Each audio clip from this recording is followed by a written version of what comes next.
I have to say, the meeting came as a surprise to me because in public, the United States has not taken any measures that would actually lead to an end of the war in Ukraine. I put it on the U.S. side because I believe that this is a war fundamentally provoked by the United States over a 30-year period, actually. The United States made a coup in Ukraine in 2014, which brought in this pro-NATO regime after overthrowing a president that wanted neutrality for Ukraine, which is the right policy for Ukraine.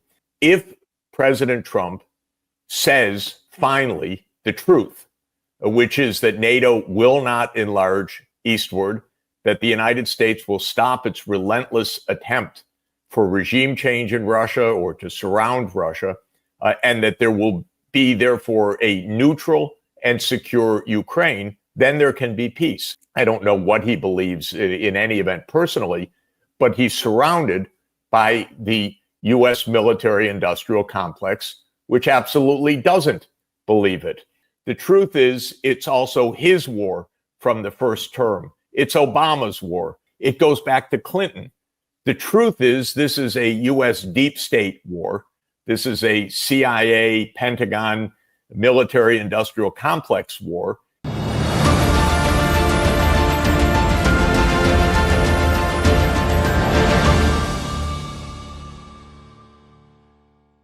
Right. So let's just get started. And, as I was talking to you earlier, and I mentioned that, there are a bunch of things that we like to talk about. But to begin with, why don't we start with, Trump and Putin's meeting, which is set to take place in a couple of days from now. And they've met in the past. Last time they met was in 2018 in Helsinki when Trump endorsed Putin's claims that there was no interference in Russian elections. And then before that in 2017. This time around, the world, however, is looking a very different place. What do you think, apart from Russia and Ukraine war, is going to be on the agenda? I have to say, the meeting came as a surprise to me because in public, the United States has not taken any measures that would actually lead to an end of the war in Ukraine.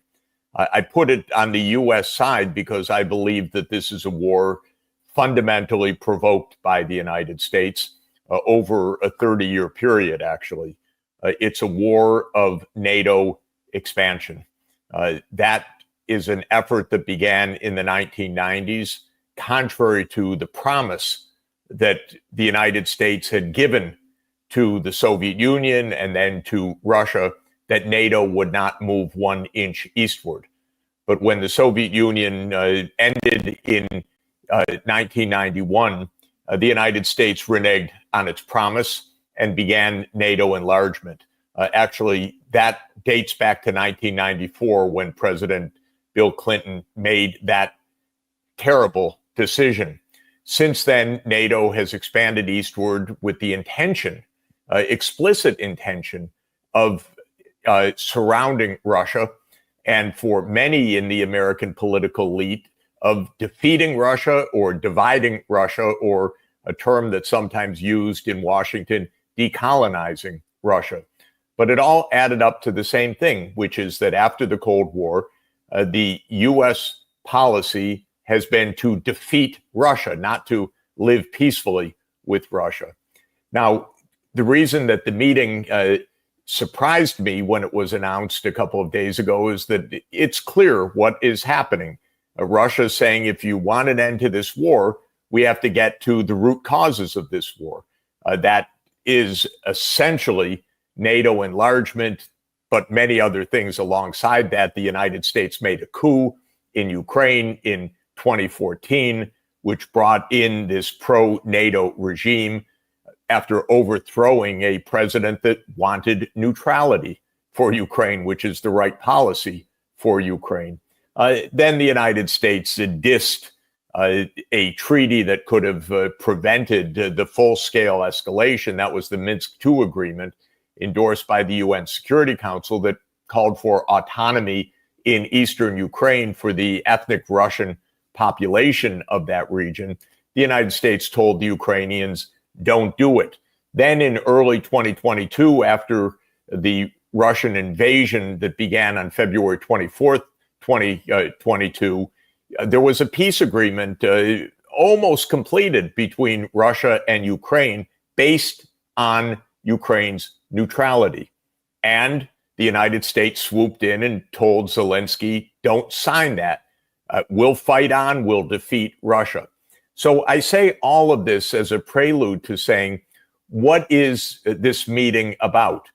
If President Trump says finally the truth, which is that NATO will not enlarge eastward, that the United States will stop its relentless attempt for regime change in Russia or to surround Russia, and that there will be, therefore, a neutral and secure Ukraine, then there can be peace.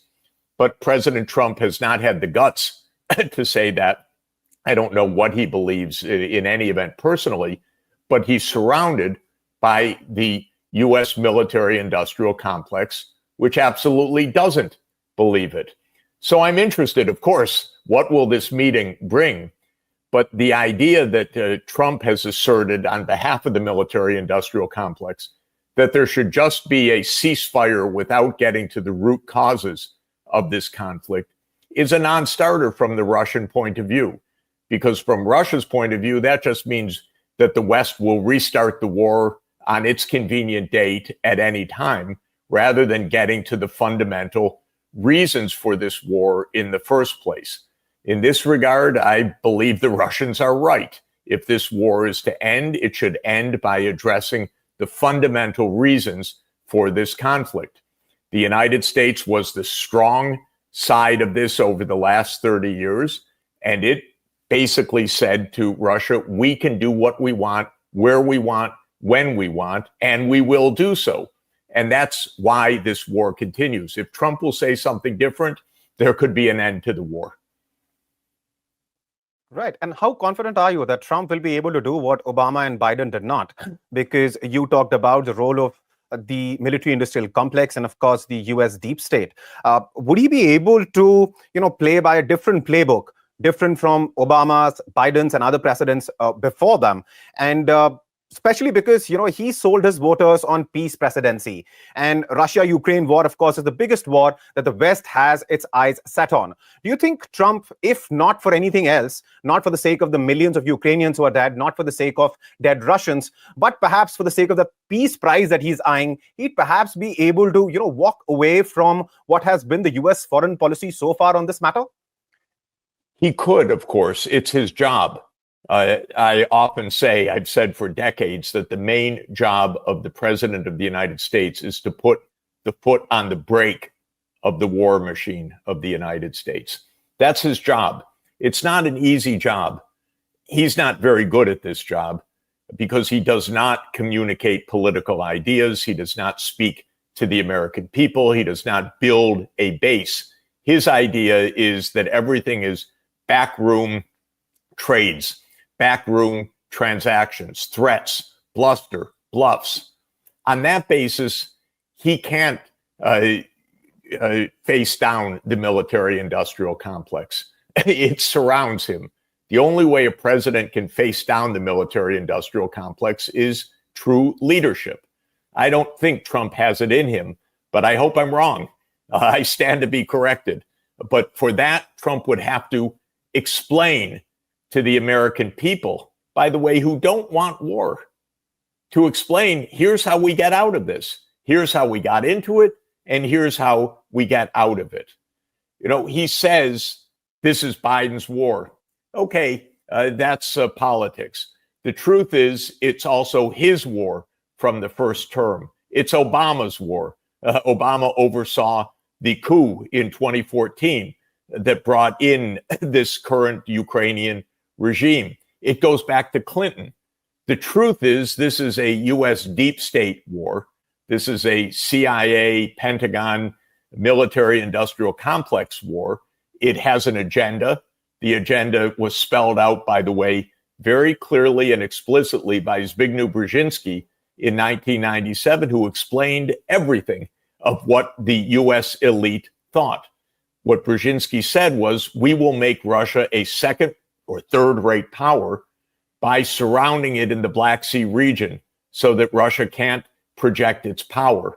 And Brzezinski concluded in 1997, Russia will have no alternative but to agree or accede to the European NATO enlargement. Well, Brzezinski was wrong. But the point is that Trump would have to explain why we're changing direction. So far, he's not shown the intelligence, the timing, the public side, the understanding of this. So I'm a little doubtful, but I'm hoping I'm wrong.